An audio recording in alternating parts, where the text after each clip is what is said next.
دشمنی احمد پہ شدت کیجئے. سیئات اعمالنا من يهد الله فلا مضل له ومن يضلل فلا هادي له ونشهد ان لا اله الا الله وحده لا شريك له ونشهد ان سيدنا ومولانا محمدا عبده ورسوله بالهدى ودين الحق رسوله صلى الله تبارك وتعالى عليه وعلى اله وصحبه اجمعين وبارك وسلم ابدا. اما بعد فاعوذ بالله من الشيطان الرجيم. محمد رسول الله صدق الله مولانا العلي العظيم وبلغنا رسوله النبي الكريم الامين المتين ونحن على ذلك لمن الشاهدين والشاكرين والحمد لله رب العالمين. ابھی آپ نے محدث کبیر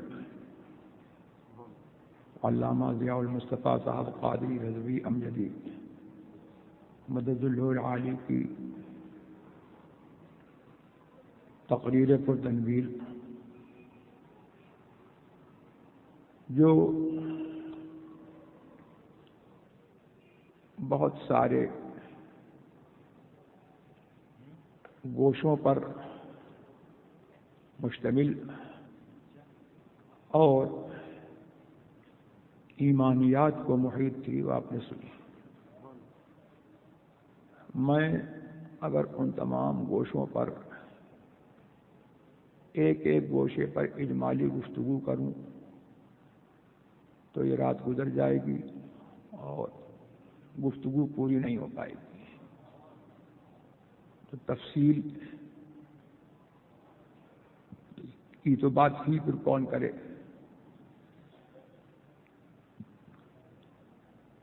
جو کچھ بھی انہوں نے آپ کو بتایا وہ یہ سمجھ لیجئے کہ آپ کے لیے ایک دولت بے بہا ہے. اس میں سے جتنا کچھ آپ کو یاد رہا سن کر کے آپ نے سمجھا اور یاد رہا وہ آپ کی زندگی کے لیے اور آپ کی کامیابی کے لیے کافی ہے. اور یہ ایسا نہیں ہے کہ کچھ، بلکہ یہ سب کا سب جو ہے وہ واجب العمل بھی ہے اور واجب الاعتقاد بھی ہے. جو کچھ انہوں نے بتایا اس پر مومن کا عقیدہ بھی ہے اور مومن کے لیے اس پر عمل کرنا بھی ضروری ہے. میں نے ایک آیت کریمہ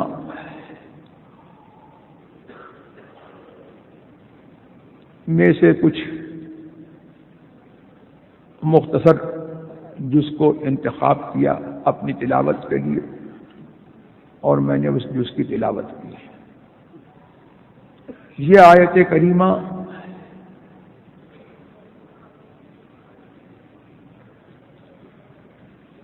میں صدر کلام الہی بھی ہے. اللہ تبارک و تعالی کا کلام اس آیت کریمہ میں وہیں سے اس آیت کی ابتدا ہوتی ہے اور یہ ہمارے کلمے کا جز بھی ہے. محمد الرسول اللہ، لا الہ الا اللہ محمد الرسول اللہ. اللہ کے سوا کوئی معبود نہیں، محمد الرسول اللہ، محمد اللہ کے رسول ہیں صلی اللہ تعالی علیہ وسلم.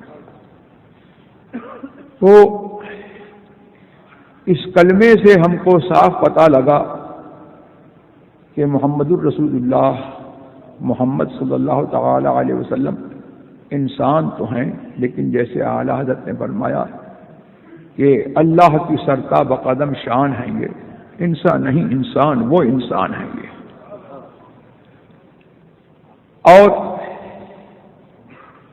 ہم جیسے انسان حضور کے برابر کیا ہو سکتے ہیں؟ انسانوں میں سب سے اعلیٰ طبقہ رسولوں کا، نبیوں کا، ان تمام رسول اعظام میں اور انبیاء کرام میں اس طبقہ اعلیٰ کے فرد اعظم اور فرد اعلیٰ محمد الرسول اللہ صلی اللہ تعالی علیہ وسلم ہے۔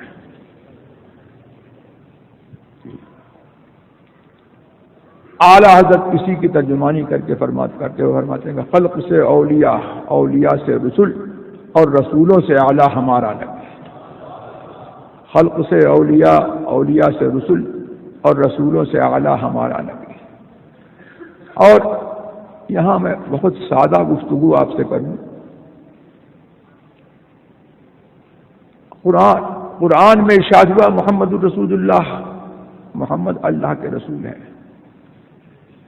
کلمے میں ارشاد ہوا محمد الرسول اللہ، محمد اللہ کے رسول ہیں۔ تو اللہ تبارک و تعالی نے اپنی ذات کی طرف رسول کی اضافت فرمائی، یعنی رسول کو اللہ تبارک و تعالی سے نسبت ہے، اور یہ نسبت تعظیم و تشریف کے لیے ہے۔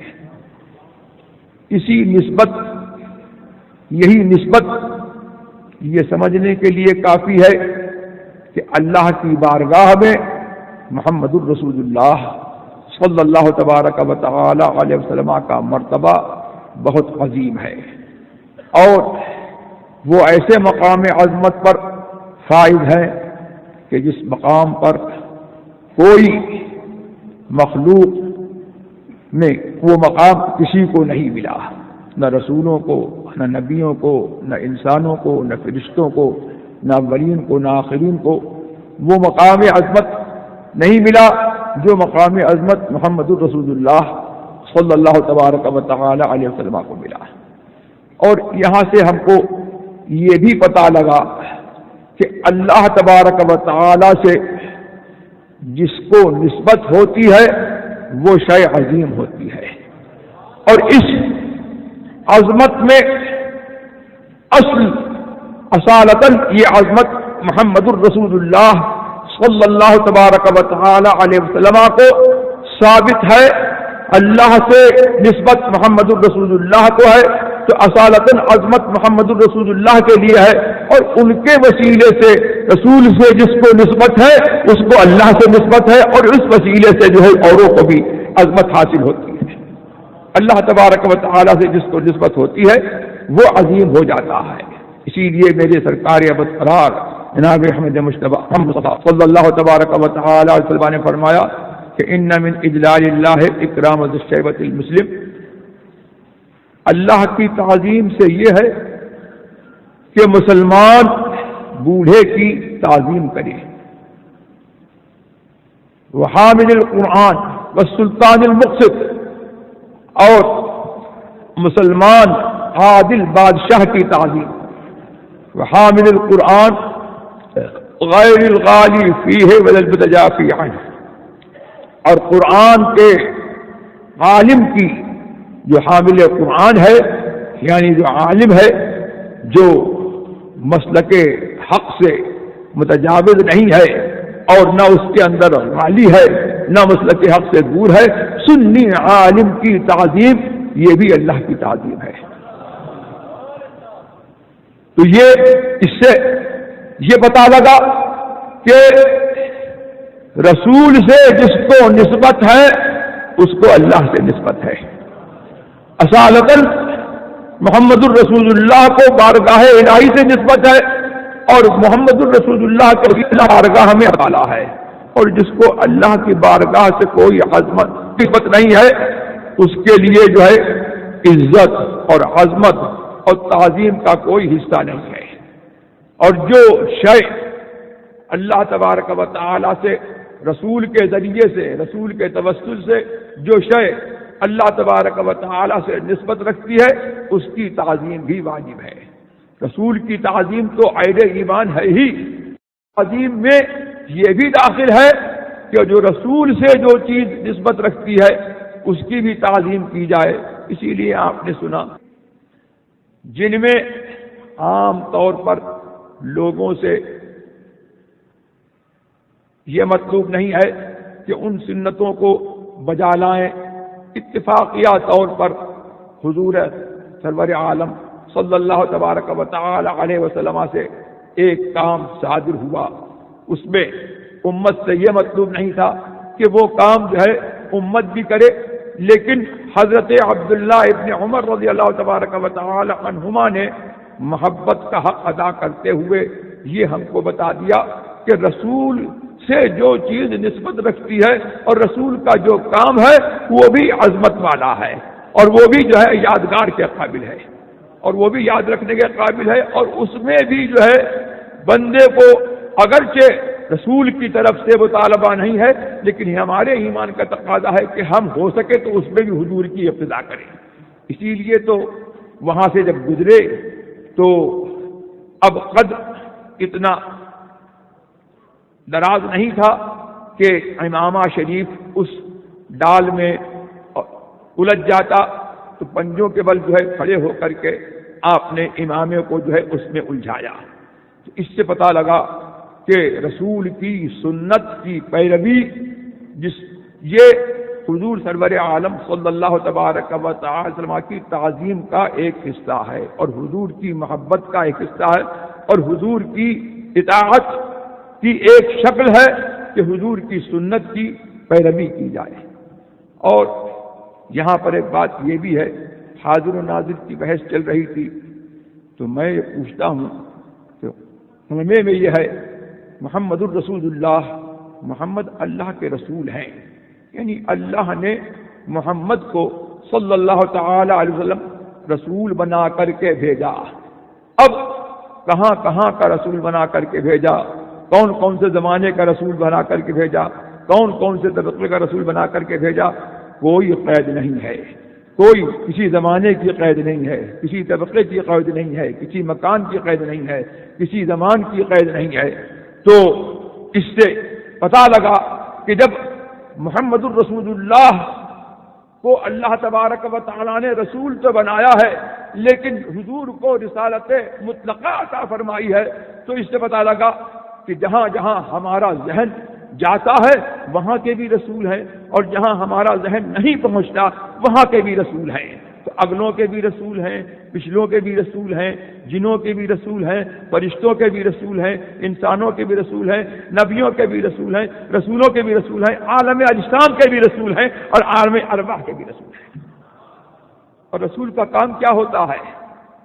مفردات راغب میں امام اصفہانی رضی اللہ تبارک و تعالی عنہ نے فرمایا کہ رسالت یہ ایک منصب سفارت ہے کہ اللہ تبارک و تعالی جس کو اس منصب پر فائز کرتا ہے، اللہ تبارک و تعالی اس کو منصب سفارت عطا فرماتا ہے، تاکہ لوگوں کی حاجتیں اور لوگوں کی جو معاش و معاد میں ان کی زندگی میں، دنیاوی زندگی میں اور اخروی زندگی میں جو ان کی علتیں ہیں اور جو ان کی مشکلات ہیں، پریشانیاں ہیں، ان کو دور کرے اور ان کو ستھرا کرے۔ تو رسول کا یہ رسول کا جو ہے معنی ہے۔ اسی بنا پر تو ہم رسول کو جب ہم جو ہے دافع البلا سمجھتے ہیں اور رسول کو حاجت روا سمجھتے ہیں، تو یہ رسول کی صحیح ترجمانی ہے۔ رسول کا معنی ہی یہی ہے کہ رسول آتا ہے امت کی بلائیں دور کرنے کے لیے، امت کی حاجتوں کو پورا کرنے کے لیے اور امت کی مشکلات کو آسان کرنے کے لیے، اور رسول آتا ہے اللہ سے ملانے کے لیے۔ تو یہ جب حضور کو یہ منصب عطا کیا گیا اور حضور کو جو ہے سب کی طرف بھیجا گیا، تو جب حضور کو سب کی طرف بھیجا گیا تو اب کون سا مکان ہے جو حضور سے خالی ہے؟ ہر مکان کے رسول محمد الرسول اللہ ہیں، ہر زمانے کے رسول محمد الرسول اللہ ہیں، اور جب ہر مکان کے رسول محمد الرسول اللہ ہیں، ہر زمانے کے رسول محمد الرسول اللہ ہیں، تو یہ قاعدہ ہے کہ جب شے ثابت ہوتی ہے اپنے لوازم کے ساتھ ثابت ہوتی ہے۔ تو رسالت جو ہے اس بات کی مستلزم ہے، یہ رسالت عامہ اس بات کی مستلزم ہے کہ جس کو رسول عام بنا کر کے بھیجا گیا ہے وہ ہر زمانے میں موجود ہو، ہر مکان میں موجود ہو، ہر زمانے کی زینت ہو اور ہر مکان کی زینت ہو. اسی لیے تو قرآن میں فرمایا انا ارسلناک شاہدا ومبشرا ونذیرا، اے نبی ہم نے آپ کو حاضر و ناظر بنا کر کے بھیجا. اب کچھ لوگ کہتے ہیں کہ نہیں بھائی حاضر و ناظر ترجمہ نہیں ہے بلکہ گواہ ترجمہ ہے. اب آپ گواہ ترجمہ کر لیجئے یا حاضر و ناظر ترجمہ کر لیجئے، بات ایک ہی ہے. اس لیے کہ گواہ جو ہے وہ کون ہوتا ہے؟ گواہ وہ ہوتا ہے جو آنکھ سے دیکھتا ہے، اور گواہ وہ ہوتا ہے جو جائے واقعہ پر جو ہے حاضر ہو. آنکھ سے دیکھنا ہی کافی نہیں ہے. مثلا اگر کسی کو جو ہے اتنی بڑی بینائی جو ہے دے دی گئی ہے کہ وہ 2 میل سے یا 3 میل سے یا 4 میل سے جو ہے وہ یہاں بیٹھے بیٹھے جو ہے دیکھ رہا ہے کہ فلاں مقام پر فلاں واقعہ جو ہے وہ رونما ہوا، تو اتنا ہی کافی نہیں ہے، دیکھنا ہی کافی نہیں ہے، بلکہ اس مکان پر جو ہے اس کا ہونا بھی جو ہے ضروری ہے. لہذا اللہ تبارک و تعالی نے میرے رسول کو جو ہے جب شاہد فرمایا، یعنی سارے عالم کا گواہ بنا کر کے بھیجا، تو اللہ تبارک و تعالی نے ان کو وہ بصارت بھی عطا فرمائی جو بصارت جو ہے سارے عالم کا مشاہدہ فرما رہی ہے، اور ان کو وہ روح عظم عطا فرمائی ہے کہ وہ اپنی روح پاک سے جو ہے ہر مکان میں حاضر ہے.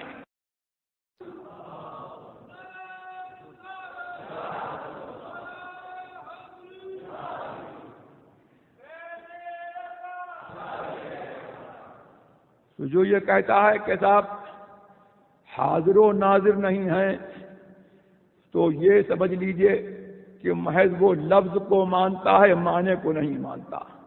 اور قرآن کریم محض لفظ کا نام نہیں ہے، قرآن کریم لفظ اور معنی دونوں کا نام ہے.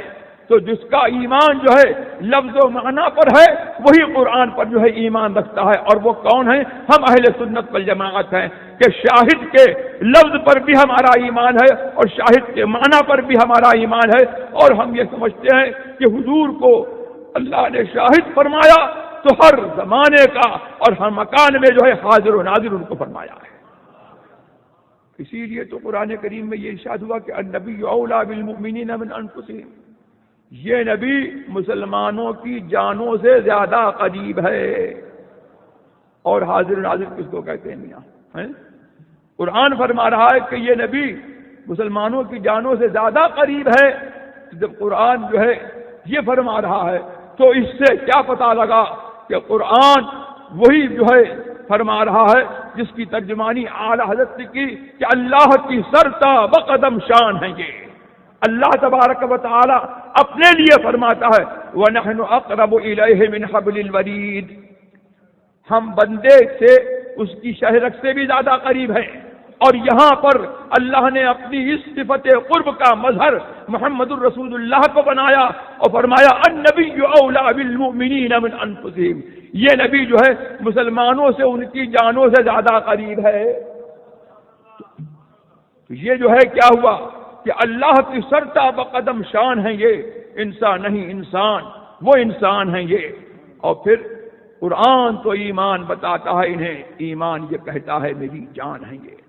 تو کلمے کا مفہوم اور کلمے کو سمجھنے کلمے کو صحیح طور پر اس کی فہم جو ہے یہ اللہ تبارک و تعالیٰ نے کس کو عطا کی ہے؟ ہم اہل سنت والجماعت کو عطا کی ہے کہ ہمارے جتنے معتقدات ہیں ان پر جو ہے اگر میں سیر حاصل گفتگو کروں تو سارے معتقدات کو جو ہے میں کلمے کے ذریعے سے ثابت کر سکتا. تو یہ سارے معتقدات جو ہے اس کلمے کے جو ہے دائرے میں آتے ہیں. تو ان تمام معتقدات پر جو ہے جب تک کہ ایمان نہیں ہوگا وہ جو ہے کلمہ گوئی کا حق ادا نہیں ہوگا. اور کلمہ گوئی محض زبان سے کافی نہیں ہے بلکہ یہ ہے کہ لا الہ الا اللہ محمد الرسول اللہ زبان سے پڑھے اور محمد الرسول اللہ کے جو تقاضے ہیں اور محمد الرسول اللہ سے جو معتقدات ثابت ہیں اہل سنت والجماعت کے ان تمام معتقدات کو مانے، وہی حقیقتاً کلمہ گو ہے. اسی لیے میرے آج فرماتے ہیں کہ ذیاب فی ثیاب، لب پہ کلمہ دل میں گستاخی، سلام اسلام ملحد کو کہ تسلیم زبانی ہے۔ اللہ تبارک و تعالی ہمیں اور آپ کو مسلک اہل سنت پر، جس کو تعارف کے لیے مسلک اعلی حضرت کہا جاتا ہے، اس پر ہم کو قائم رکھے، اور ہم کو حضور نبی کریم صلی اللہ تبارک و تعالی کی سچی محبت جو عین ایمان ہے، جان ایمان ہے، اللہ تبارک و تعالی ہم کو وہی محبت کامل سے کامل، مکمل سے مکمل ہم کو نصیب فرمائے، اور اسی پر ہم کو زندہ رکھے، اسی پر ہمارا خاتمہ فرمائے۔ سبا وہ چلے کہ باغ پھلے وہ پھول کھلے کہ جنہوں بھلے، لوا کے تلے سنا میں کھلے ہماری زباں، رضا کی زباں تمہارے لیے۔ سبا وہ چلے کہ باغ پھلے وہ پھول کھلے کہ جنہوں بھلے، لوا کے تلے سنا میں کھلے ہماری زباں تمہارے لیے۔ وآخر دعوانا الحمدللہ رب العالمین۔ اپنی اپنی جگہوں پر تشریف فرما ہوں۔ جو احباب حضرت سے داخل سلسلہ ہونا چاہتے ہوں، بیعت ہونا چاہتے ہوں، یہ چادر چلی آ رہی ہے، اس میں اپنی چادر بھی ملا کر شامل کر لیں، اور جس کے پاس چادر نہ پہنچے وہ اپنے سامنے والے بھائی کے پشت پر اپنا دایاں ہاتھ رکھ لیں، اور جو کلمات حضرت ادا فرمائیں وہ کلمات ادا کرتے رہیں۔ لا الہ الا اللہ محمد الرسول اللہ صلی اللہ تعالی علیہ وآلہ واصحابہ وبارک وسلم۔ یا اللہ یا رحمان، یا اللہ یا رحمان، یا رحیم، یا رحیم، دل مارا کن مستقیم بحق ایاک نعبد بحق وایاک نستعین۔ اہل سنت کے سچے مذہب پر قائم رہوں گا۔ گرمی ہو رہی، دور کٹ۔ بد مذہب سے بچتا رہوں گا۔ نماز روزے ہر فرض ہر واجب کو، سنتوں کو ان کے وقتوں پہ ادا کرتا رہوں گا۔ ہر گناہ سے خاص کر جھوٹ بدی غیبت بد مذہب کی صحبت گانے بجانے تماشوں سے بچتا رہوں گا۔ الہی میں توبہ کرتا ہوں اپنے گناہوں سے، میری توبہ قبول فرما، نیکیوں کی توفیق دے، گناہوں سے بچا، شریعت پر قائم رکھ۔ میں نے اپنا ہاتھ غوث پاک کے دست پاک میں دیا۔ الہی مجھے غوث پاک کے مریدوں میں قبول فرما۔ قیامت کے دن ان کے گروہ میں اٹھا۔ برائے کرم ہاتھ لگانے سے شکریہ فرمائیے۔ صلاۃ و سلام ہوگا۔ تمام احباب سے گزارش ہے کہ وہ اپنی اپنی جگہوں پر رہیں، اور کسی کو بھی یہاں آگے آنے کی ضرورت نہیں ہے۔ کارکنان سے گزارش ہے کو سلام شمع بز میں ہدایت پہلا کو سلام، جس سہانی گھڑی چمکا چاند اس دل افروز ساعت پہلا کھو سلام، ہم غریبوں کے آقا پہ بے حد درود، ہم فقیروں کی ثروت پہلا کھو سلام، پہلے سجدے پہ روزے ازل سے درود یادگار امت پہلا کھو سلام مصطفیٰ۔ کاش محشر میں جب ان کی آمد ہو اور بھیجیں سب ان کی شوکت پہلا کھو سلام، مجھ سے خدمت کے قدسی کہیں ہاں رضا مصطفیٰ جانے رحمت پہلا کھو سلام شمع بز میں۔ صلاۃ و سلام علیک سیدی صلاۃ و سلام علیک سیدی اختر رضا فخر اہل سنن شاہ اختر رضا ہے میری زندگی، شاہ اختر رضا ان کا سایہ کرو پر رہے دائما، ان کا سایہ سروں پر رہے دائما، ان کا سایہ سروں پر رہے دائما، ان کی نورانی صورت تیرا کو سلام مصطفیٰ۔ الصلاة والسلام عليك سيدي يا حبيب الله، الصلاة والسلام عليك يا نبي الله وعلى آلك وأصحابك سيدي يا رسول الله. اللهم صل على سيدنا مولانا محمد عافية الأبدان وشفائها وقرب القلوب دواها ونور الأبصار وضياءها عليه صلى وسلم. اللهم طهر قلوبنا من كل بصر يبعدنا عن مشاهدتك ومحبتك، وأمتنا على السنة والجماعة والشوق إلى لقائك يا ذا الجلال والإكرام. اللهم صل على سيدنا مولانا محمد عافية الأبدان وشفائها وقرب القلوب دواها ونور الأبصار وضياءها عليه صلى وسلم. صلاة تنجينا بها من جميع الأهوال والآفات، وتقضي لنا بها جميع الحاجات، وتطهرنا بها من جميع السيئات، وترفعنا بها عندك عند الدرجات، وتبلغنا بها أقصى الغايات من جميع الخيرات في الحياة وعلى ما إنك على كل شيء قدير.